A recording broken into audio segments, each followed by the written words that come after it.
So hey welcome back. আজকে চলে এসেছি আমরা ক্লাস 6-এর অঙ্ক নিয়ে। তাহলে অনেক দিন পর আজকে আমরা চলে এসেছি ক্লাস 6-এর অঙ্ক নিয়ে। আজকের আমরা করব ক্লাস 6-এর কোষে দেখি 6-এর অঙ্কগুলো।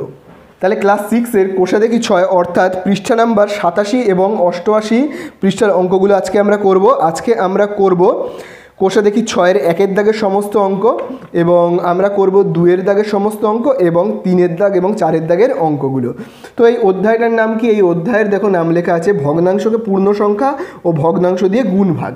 তো এই অধ্যায়টা আমরা করব। তাহলে চলো কথা না বাড়িয়ে আজকে আমরা প্রথমেই অঙ্কের চলে যাব 1-এর দাগের অঙ্কতে।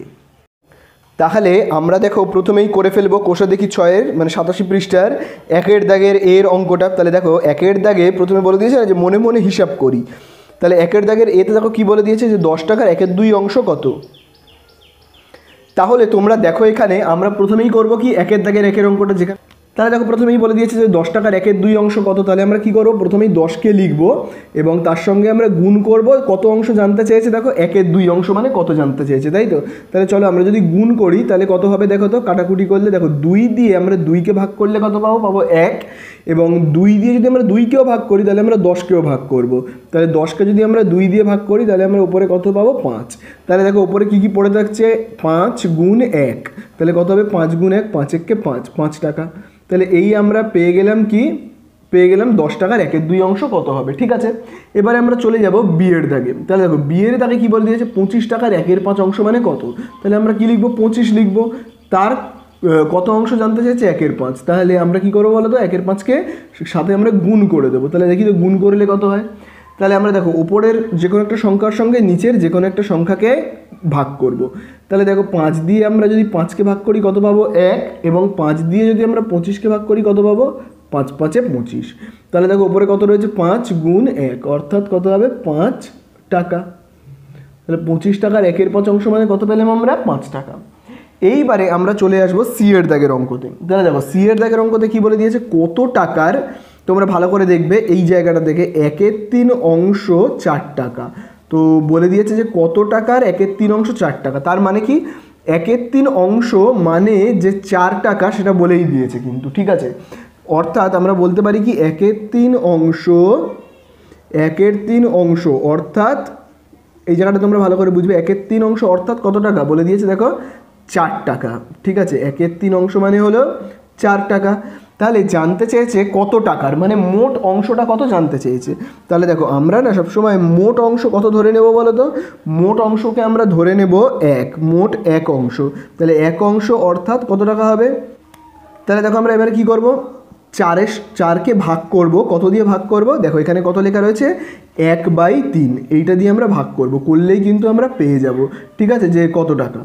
তাহলে দেখো ভাগের সময় কিন্তু একটা নিয়মের একটু চেঞ্জ হবে। যেমন দেখো এখানে যেমন 4 যেমন আছে, দেখো 4-এর নিচে কিছু নেই মানে কত রয়েছে বলো তো, 1 রয়েছে। ঠিক আছে, এবার ভাগের জায়গায় আমরা সবসময় গুণ চিহ্ন দেবো, এবং ভাগের পরের যে সংখ্যাটা রয়েছে, দেখো ভাগের পরে কে রয়েছে, 1/3, তাকে আমরা উল্টে লিখবো। অর্থাৎ 3টাকে আমরা লিখবো ওপরে আর 1টাকে লিখবো নিচে। এই 1/3কে আমরা কি করলাম, উল্টে লিখলাম। তো এবারে দেখবো কিছু কাটাকুটি করা যায় কি না, কিন্তু কিছুই কাটাকুটি করা যাবে না। তাহলে আমরা কত পাবো বলো তো, 4 গুণ 3 অর্থাৎ আমরা পেয়ে যাব 12 টাকা। তাহলে আমরা কি বুঝতে পারলাম, তাহলে আমরা বুঝতে পারলাম 12 টাকার 1/3 অংশ মানে কত, 4 টাকা। বুঝতে পারলে। তাহলে দেখো আমরা যদি এরকমভাবে উত্তর লিখি তাহলে কীরকম লিখবো, আমরা লিখবো যে 12 টাকার কত লিখবো, 1/3 অংশ। 12 টাকার 1/3 অংশ মানে কত টাকা, 12 টাকার 1/3 অংশ 4 টাকা। তাহলে আমি এখানে উত্তরটাকে এরকমভাবে করে লিখছি। ঠিক আছে, বোঝা গেল। তাহলে 12 টাকার 1/3 অংশ মানে কত, এই যে 12 টাকার 1/3 অংশ মানে হলো 4 টাকা। ঠিক আছে, চলো এবারে আমরা ঠিক একইভাবে চলে যাব এই ডি এর দাগের অঙ্কতে। তাহলে দেখো ডি এর দাগের অঙ্কে কী বলে দিয়েছে, আবার এই জায়গাটা দেখবে যে কত মিনিটের 1/6 অংশ 6 মিনিট। তার মানে 1/6 অংশ মানে 6 মিনিট, সেটা কিন্তু বলেই দেওয়া আছে। তাহলে দেখো আমরা এখানে যদি লিখি যে 1/6 অংশ, 1/6 অংশ অর্থাৎ ক মিনিট, 1/6 অংশ অর্থাৎ কিন্তু 6 মিনিট। ঠিক আছে, তাহলে জানতে চেয়েছে কত মিনিটের, মানে মোটটা কত, মোট অংশটাকে আমরা সবসময় কত ধরে নেবো বলো তো, মোট হলো 1 অংশ। এক অংশ অর্থাৎ তাহলে কত মিনিট হবে 6, তাকে আমরা ভাগ করব, কত দিয়ে ভাগ করব, দেখো এখানে কত রয়েছে 1/6 দিয়ে, ঠিক আছে, ভাগ করব।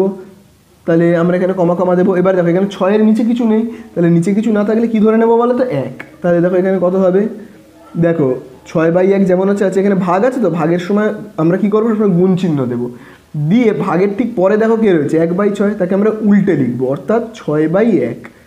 তাহলে দেখো কত হচ্ছে 6 গুণ 6 অর্থাৎ 36 মিনিট, বোঝা গেল, 36 মিনিট। তাহলে আমরা যদি উত্তরটাকে লিখি তাহলে কি লিখব, বলেছে না যে কত মিনিটের 1/6 অংশ 6 মিনিট, তাহলে আমরা এরকমভাবে উত্তর লিখব। তাহলে কত মিনিটের, তাহলে আমরা কত পেলাম 36, তাহলে আমরা কি লিখব 36 মিনিটের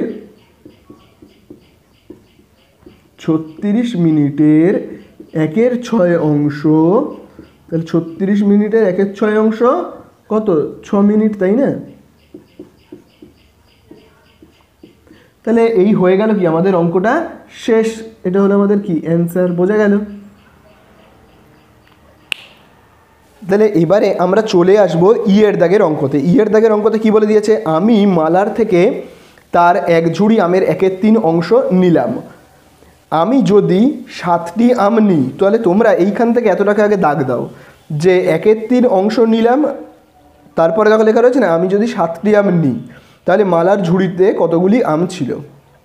তাহলে দেখো ইয়ের দাগের অঙ্কে তোমরা যে যে অংশটুকুনিকে দাগ দিলাম, যেখানে দেখো বলে দেওয়া রয়েছে যে অংশের হিসাবে কত আম সে নিয়েছে, 1/3 অংশ আম কিন্তু সে নিয়েছে, দেখো প্রথম লাইনেই দাগ দেওয়া আছে। এবং দেখো দ্বিতীয় লাইনে বলে দিয়েছে আমি যদি 7টি আম নিই, তাহলে দেখো 1/3 অংশ আমও নিয়েছে, আবার 7টি আমও নিয়েছে, দুটো কথাই কিন্তু বলেছে, দুবারই আম নেওয়ার কথা বলেছে, কিন্তু একবার বলেছে 1/3 অংশ আম নিয়েছে, আর দ্বিতীয় লাইনে কি বলে দিয়েছে 7টি আম নিয়েছে, অর্থাৎ আমরা কি বলতে পারি 1/3 অংশ আম, 1/3 অংশ আম, অর্থাৎ তার মানেই কি, তার মানেই হলো 7টি আম, বোঝা গেল। তাহলে 1/3 অংশ আম মানে যদি হয় 7টি আম, তাহলে সবসময় আমরা এখানে মোট অংশটাকে ধরে নিই, তাহলে আমরা মোট অংশকে কত ধরে নেব, মানে টোটাল যে অংশটাকে আমরা সবসময় কিন্তু ধরে নেব 1, ঠিক আছে। তাহলে আমরা দেখো কি করব, যে 1 অংশ সমান সমান 1 অংশ আম, অর্থাৎ তাহলে কতগুলো আম হবে ঠিক আগের অঙ্কের, তাহলে 1 অংশ আম অর্থাৎ আমরা কি লিখবো, তাহলে লিখবো 7 ভাগ কত লিখবো, তাহলে দেখো এখানে কত লেখা রয়েছে, 1/3 এতটি আম, তাই তো।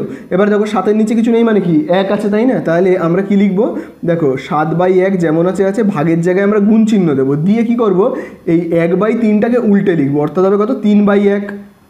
এবার দেখো আর তো কিছু কাটাকুটি যাবে না, তাহলে দেখো 7 গুণ 3কে গুণ করলে আমরা কত পাবো 21টি। তাহলে 21টি আমের মধ্যে 1/3 অংশ নিয়েছে মানে 7টা আম নিয়েছে। তাহলে এটাকে যদি আমরা উত্তরে প্রকাশ করে লিখি তাহলে কি লিখবো, তাহলে জানতে চাইছে মালার ঝুড়িতে কতগুলি আম ছিল, তাহলে আমরা দেখো উত্তরে লিখব যে মালার ঝুড়িতে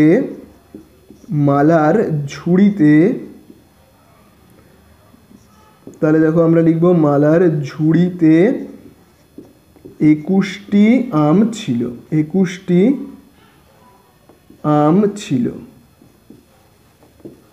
তাহলে এই হয়ে গেল কি আমাদের অঙ্কটা শেষ।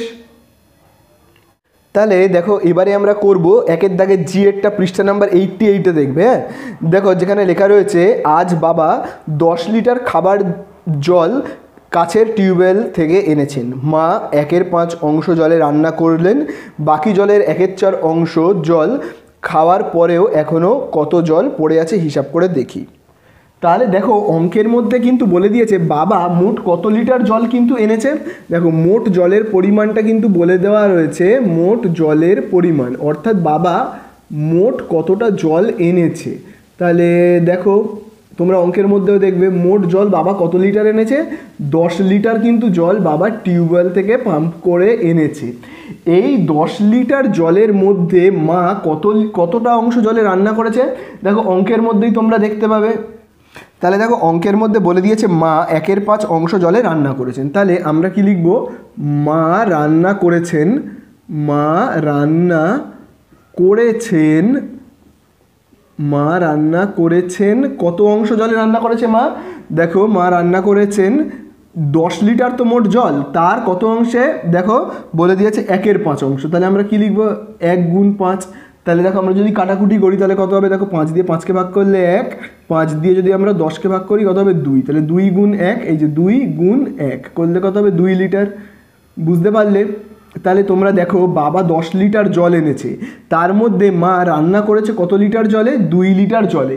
তাহলে বাকি জলের পরিমাণটা কত আমরা দেখি তো, বাকি জলের পরিমাণ দেখি তো, বাকি জলের পরিমাণ কত, বাকি জলের পরিমাণটা হবে, দেখো 10 লিটার জল ছিল, তার মধ্যে 2 লিটার জল কি রান্নার কাজে লাগিয়ে দিল, তাহলে বাকি জলের পরিমাণ কত হবে 8, অর্থাৎ 10 থেকে 2কে আমরা বিয়োগ করলেই কত পেয়ে যাব, 8 লিটার জল পেয়ে যাব, তাই না? তাহলে এই যে 8 লিটার জল পড়ে আছে, এই 8 লিটার জলে কি হবে দেখো, আবার অঙ্কের মধ্যে বলে দিয়েছে বাকি জলের 1/4 অংশ জল খাওয়ার পরে এখনও কত জল পড়ে আছে। তার মানে বলে দিয়েছে বাকি জলের 1/4 অংশ জল খাওয়া হয়েছে। তাহলে বাকি জলটা কত, এই দেখো বাকি জলটা হলো কিন্তু 8 লিটার, এই 8 লিটারের 1/4 অংশ খাওয়া হয়েছে। তাহলে বাকি জলের 1/4 অংশ খাওয়া হয়েছে, বাকি জলের 1/4 অংশ খাওয়া হয়েছে, অর্থাৎ আমরা যদি একটু বেশি লিখে লিখে করি তাহলে দেখো কেমন হবে। তাহলে দেখো বাকি জলটা কত, দেখো বাকি জল হলো 8, এই 8 লিটারের কত অংশ খাওয়া হয়ে গেছে, দেখো 1/4 অংশ কিন্তু খাওয়া হয়ে গেছে। তাহলে 1/4 অংশ মানে কত, দেখো আমরা যদি আবার এরকমভাবে করি কাটাকুটি করলে দেখো কত হবে, তাহলে দেখো 4 দিয়ে 4কে ভাগ করলে 1, 4 দিয়ে 8কে ভাগ করলে কত হবে, 4 দুগুণে 8, অর্থাৎ দেখো 2 গুণ কত রয়েছে 1, 2 আর 1কে গুণ করলে কত হবে 2, 2 কত হবে লিটার। বোঝা গেল? বুঝতে পারলে তো? তাহলে দেখো কতটা জল শেষ পর্যন্ত ছিল, দেখো 8 লিটার, এই বাকি জল, এই 8 লিটার জলের মধ্যে 2 লিটার জল কি করলাম, খেয়ে ফেললাম, খাওয়া হয়ে গেল। তাহলে 8 লিটারের মধ্যে 2 লিটার খেয়ে ফেললাম, মানে এখন আর কতটা জল আছে, নিশ্চয়ই 6 লিটার আছে, তাই না? তাহলে আমাদের কাছে জানতে চেয়েছে এখনও কত জল পড়ে আছে, তাহলে আমরা কি উত্তর লিখব, যে এখনও তাহলে কত জল পড়ে রয়েছে, দেখো লাস্ট অবধি ছিল বাকি জল কত 8, সেখান থেকে আমরা খেয়ে ফেললাম কত 2, এখনও তাহলে কি 6 লিটার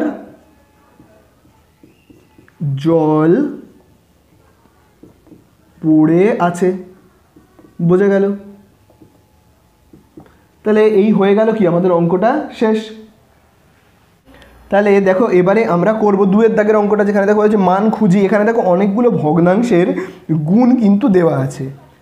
তাহলে দেখো আমরা এই যে ভগ্নাংশের গুণগুলোকে বইয়ে দেওয়া আছে, এগুলোকে টুকে নিয়েছি, এবার আমরা এক এক করে করবো। তাহলে প্রথমে দেখো আমরা করবো 1 দাগেরটা, কী লেখা রয়েছে 3 গুণ 6/11। তাহলে আমরা যখন গুণগুলো করবো দেখো 3-এর নিচে কিছু নেই, মানে আমরা 1 ধরে নেব, এবার ওপরের যে কোনো একটা সংখ্যার সঙ্গে নিচের যে কোনো একটা সংখ্যাকে ভাগ করবার চেষ্টা করব। কিন্তু দেখো ওপরের কোনো সংখ্যার সঙ্গে নিচের কোনো সংখ্যাকে ভাগ করা যায় না। তাহলে আমরা গুণ করে নিই, দেখো 3 গুণ 6 অর্থাৎ 3 6 18, নিচে দেখো রয়েছে 1 গুণ 11 অর্থাৎ 11 1 11। তাহলে 18কে যদি আমরা ভাগ করি 11 দিয়ে, 11 1 কত হবে 11, বিয়োগ করলে 7, এই 7কে আমরা এখানে বসাবো এবং 11কে আমরা এখানে বসাবো। ঠিক আছে, চলে আসবো আমরা এবারে 2 দাগের অঙ্কতে। তাহলে দেখো 2 দাগের অঙ্কতে দেখো কী লেখা আছে, 11 গুণ 2/3। তাহলে দেখো 11-র নিচে কিছু নেই, মানে কি 1 রয়েছে, ওপরের যে কোনো সংখ্যার সঙ্গে নিচের যে কোনো সংখ্যাকে আমরা কাটাকুটি করার চেষ্টা করব, কিন্তু এক্ষেত্রেও কিছু কাটাকুটি যাবে না। তাহলে দেখো 11 আর 2কে আমরা গুণ করে দিলে কত পাবো, 11 দুগুণে 22, নিচে দেখো কত রয়েছে 1 গুণ 3 অর্থাৎ 3 1 3, 22কে আমরা 3 দিয়ে ভাগ করে দিই, করে যদি পাই তাহলে কত পাবো 3 7 21, তাই তো। আবার বিয়োগ করে পাবো 1, তাহলে এই 1কে আমরা লিখবো এখানে এবং 3কে আমরা লিখবো এখানে। বোঝা গেল তো? চলে আসবো আমরা এবারে 3 দাগের অঙ্কতে। তাহলে দেখো 3 দাগের অঙ্কতে দেখো কী লেখা আছে, 3 দাগের অঙ্কতে দেখো লেখা আছে 7/3 ইন্টু 2 পূর্ণ 3/2।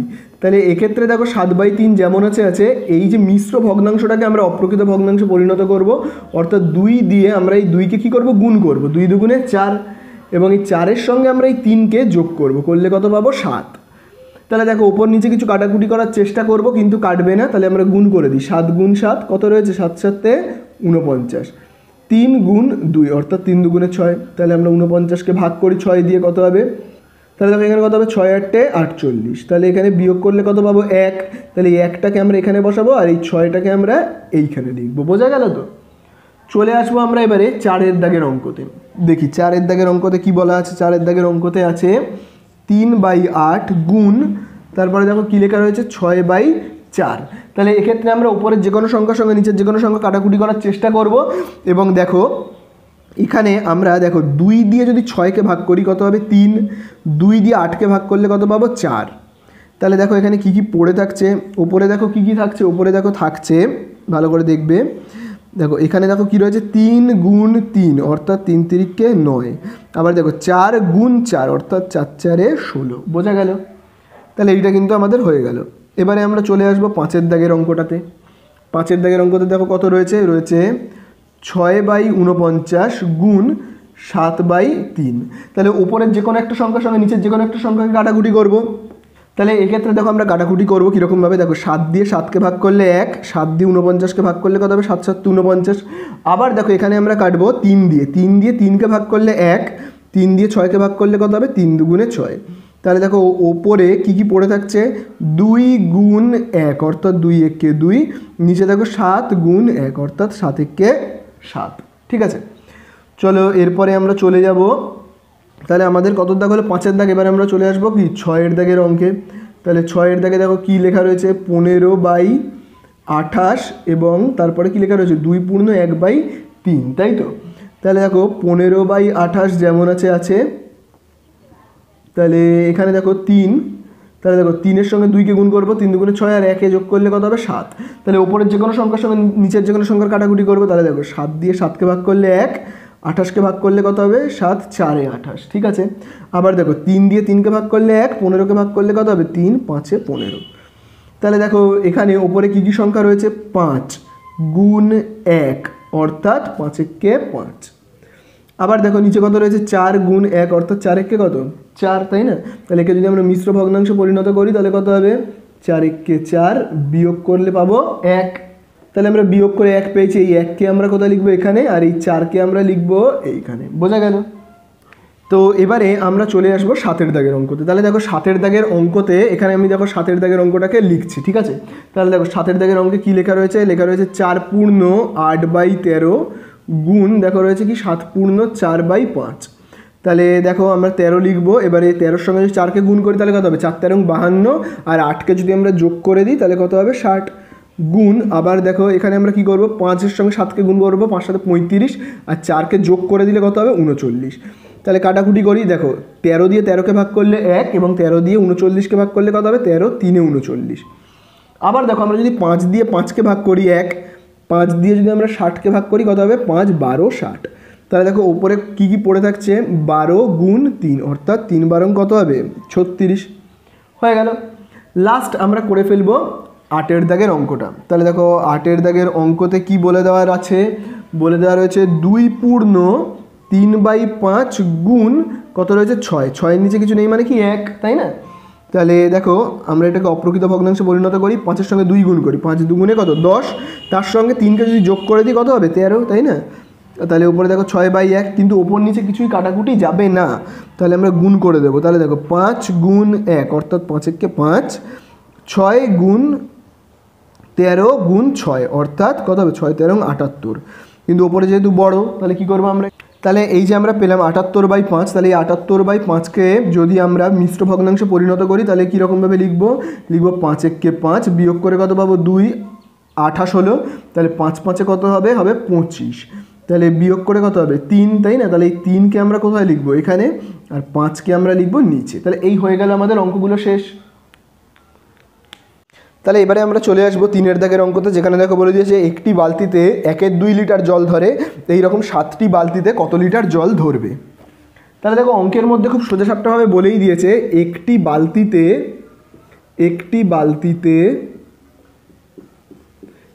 বালতিতে ধরে কত লিটার জল, একটা বালতিতে ধরে বলেই দিয়েছে 1/2 লিটার জল, 1/2 লিটার জল। তাহলে এরকমভাবে কতগুলো বালতি রয়েছে, তাহলে দেখো এরকমভাবে বলে দিয়েছে 7টি বালতিতে ধরে কত লিটার জল। তাহলে আমরা কি করব 1/2-এর সঙ্গে গুণ করব কত 7-কে, তাহলে আমরা পেয়ে যাব। তাহলে দেখো কত হবে 1 গুণ 7 অর্থাৎ কত হবে 7 1-কে 7, নিচে দেখো কত রয়েছে 2 অর্থাৎ এত লিটার জল। এবারে এটাকে আমরা মিশ্র ভগ্নাংশে পরিণত করব। ঠিক আছে, তাহলে মিশ্র ভগ্নাংশে পরিণত করব মানে 7-কে আমরা ভাগ করব কত দিয়ে 2 দিয়ে, তাহলে কত হবে 2 3-এ 6। বিয়োগ করলে 1, তাহলে এই 1কে আমরা লিখবো এইখানে এবং এই 2কে আমরা কোথায় লিখবো এখানে। তাহলে এই আমরা কি পেয়ে গেলাম, 7টা বালতিতে কত লিটার জল ধরবে, 3/1/2 লিটার জল। তাহলে এটাকে যদি আমরা উত্তরে লিখি তাহলে আমরা কি লিখব, 7টি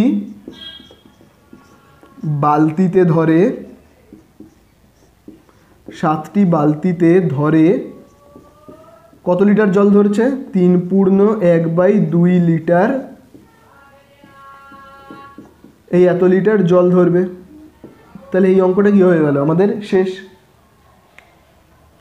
এবারে আমরা করব 4 দাগের অঙ্কটা, যেখানে দেখো বলে দিয়েছে অখিলবাবু অবসর গ্রহণের পর তার সম্পত্তির 1/4 অংশ পাড়ার লাইব্রেরিতে দান করেন, বাকি সম্পত্তির 1/6 অংশ স্ত্রীকে দেন, বাকি অংশ 2 ছেলের মধ্যে সমান ভাগে ভাগ করে দেন। হিসাব করে দেখি অখিলবাবু স্ত্রী ও 2 ছেলের প্রত্যেককে কত অংশ সম্পত্তি দিলেন। তাহলে দেখো অঙ্কের মধ্যে প্রথমেই বলে দিয়েছে অখিলবাবু অবসর গ্রহণের সময় তার সম্পত্তির 1/4 অংশ পাড়ার লাইব্রেরিতে দেন। তাহলে আমরা এখানে কি লিখব, যে 1/4 অংশ তিনি কোথায় দান করলেন, তিনি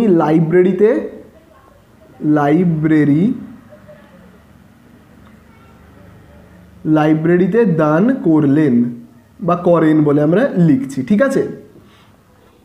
তাহলে দেখো তিনি যা তার মোট সম্পত্তি তার 1/4 অংশ কোথায় দিল, লাইব্রেরিতে, কিন্তু তার সম্পত্তিটা কত আমরা তো জানি না। তাহলে আমরা ধরে নেব মোট সম্পত্তির পরিমাণ এটাকে আমরা ধরে নেব, ঠিক আছে। মোট সম্পত্তির পরিমাণ তো আমরা জানি না, তাহলে আমরা লিখব মোট সম্পত্তির পরিমাণ হলো 1 অংশ। তার মানে দেখো 1 অংশের মধ্যে 1/4 অংশ লাইব্রেরিতে দিয়ে দিল, তাহলে বাকি কত অংশ তার কাছে পড়ে রয়েছে। তাহলে মোট সম্পত্তি কত, 1 পেলাম। তাহলে এইবারে আমরা কি লিখব, বাকি সম্পত্তিটা কত আমরা দেখব। তাহলে আমরা লিখব বাকি সম্পত্তিটা কত। তাহলে দেখো টোটাল সম্পত্তিটা হলো 1, তার থেকে 1/4 অংশ দিয়ে দিল লাইব্রেরিতে, এই যে 1/4 অংশ লাইব্রেরিতে দিয়ে দিল, তাহলে মানে বাকি আর কত পড়ে রয়েছে, তাহলে আমরা কি করব, বিয়োগ করব, তাহলেই আমরা পেয়ে যাব। তাহলে দেখো লসাগু কত হবে, 4। এবারে দেখো যেহেতু এই 1-এর নিচে কিছু নেই, তাহলে কী হবে, এই লসাগু 4-এর সঙ্গে এই 1টা ডাইরেক্ট বিয়োগ হয়ে যাবে, এই গুণ হয়ে যাবে। তাহলে 4-এর সঙ্গে 1টা ডাইরেক্ট গুণ হয়ে যাবে, মানে কত হবে, 4-1-4 বিয়োগ, এবারে দেখো এখানে কত রয়েছে, 1, অর্থাৎ কত হচ্ছে 3/4 অংশ। তার মানে বাকি সম্পত্তি কত, বাকি সম্পত্তি হলো 3/4 অংশ। এই বাকি সম্পত্তির আবার দেখো অঙ্কের মধ্যে কি বলে দিয়েছি, বাকি সম্পত্তির 1/6 অংশ স্ত্রীকে দেন। তাহলে আমরা এবার কি লিখব, স্ত্রীকে তিনি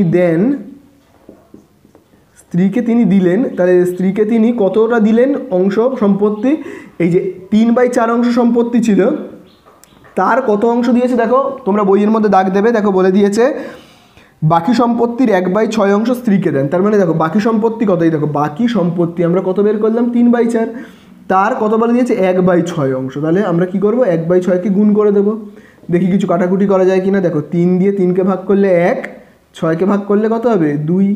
তাহলে দেখো উপরে কেবলমাত্র পড়ে রয়েছে 1, এই দেখো 1 গুণ 1 অর্থাৎ 1-1-কে 1, আর 4 গুণ 2 অর্থাৎ 4 2 8। তাহলে তিনি তার স্ত্রীকে দিলেন 1/8, এই এত অংশ সম্পত্তি। তাহলে কিন্তু আমরা একটা উত্তর পেয়ে গেলাম, ঠিক আছে। তাহলে এটা কিন্তু একটা অ্যান্সার, মনে রাখবে, আমি এখানে পাশে অ্যান্সার বলে লিখলাম, বোঝা গেল। এইবারে দেখো কি বলে দিয়েছে অঙ্কের মধ্যে, বাকি অংশ 2 ছেলের মধ্যে সমান ভাগে ভাগ করে দেন। তাহলে তোমরা দেখো এইখানে বাকি সম্পত্তির পরিমাণ কত ছিল, এই দেখো বাকি সম্পত্তির পরিমাণ ছিল 3/4 অংশ। এই বাকি সম্পত্তির মধ্যে স্ত্রীকে দিয়ে দিল, দেখো কত অংশ, স্ত্রীকে দিয়ে দিল 1/8 অংশ। তাহলে আর কতটা সম্পত্তি পড়ে রয়েছে, তাহলে আমরা এবার এখানে লিখব বাকি অবশিষ্ট সম্পত্তির পরিমাণ, বাকি অবশিষ্ট সম্পত্তির আমরা কি লিখব, পরিমাণ। তাহলে আর কতটা সম্পত্তি পড়ে আছে আমরা দেখব, ঠিক আছে। তাহলে দেখো বাকি ছিল 3/4 অংশ সম্পত্তি, তার মধ্যে আবার দেখো 1/8 অংশ তার স্ত্রীকে দান করলে, তাহলে ছিল 3/4 দিয়ে দিল 1/8, তাহলে পড়ে আছে কত, বের করতে গেলে কি করব, আমরা বিয়োগ করব, তাই না। তাহলে দেখো বিয়োগটাকে আমি যদি রাফে করছি, তাহলে এখানে দেখো আমি যদি করি, তাহলে দেখো 3/4 বিয়োগ কত হবে, 1/8, তাই না। তাহলে দেখো আমরা যদি লসাগুটা করি, তাহলে লসাগু কত হবে, 4 আর 8-এর লসাগু হবে 4-1-4, 4 2 8, অর্থাৎ 4 গুণ 2 8। তাহলে এখানে আমরা লসাগু কত পাবো 8। এইবারে দেখো এই 4 দিয়ে আমরা যদি 8কে ভাগ করি কত হবে 4 2 8 2 হবে, সেই 2-এর সঙ্গে আমরা 3কে গুণ করবো, 3 দুগুণে 6। আবার দেখো এই 8 দিয়ে আমরা 8কে ভাগ করলে কত পাবো 1, এই 1-এর সঙ্গে আমরা 1কে গুণ করলে পাবো 1 1 1, অর্থাৎ কত হচ্ছে আমরা যদি 6 থেকে 1কে বিয়োগ করি 5/8, বোঝা গেল। তাহলে দেখো তোমরা বাকি অবশিষ্ট সম্পত্তির পরিমাণ কত, আর কত সম্পত্তি পড়ে রয়েছে কিন্তু 5/8 অংশ সম্পত্তি, বোঝা গেল। এই 5/8 অংশ সম্পত্তি তিনি কাদেরকে দেবেন, তার 2 পুত্রকে কিন্তু তিনি দিয়ে যাবেন, ঠিক আছে। তাহলে 2 পুত্রকে যদি 5/8 অংশ করে সম্পত্তি দিয়ে যায়, তাহলে এক একজন পুত্র কত করে পাবে। তাহলে দেখো, তাহলে আমরা এবারে কি লিখবো, দেখো 5/8 অংশ সম্পত্তি 2 পুত্রের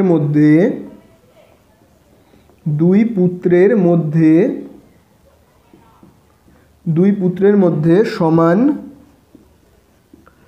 ভাগে ভাগ করলে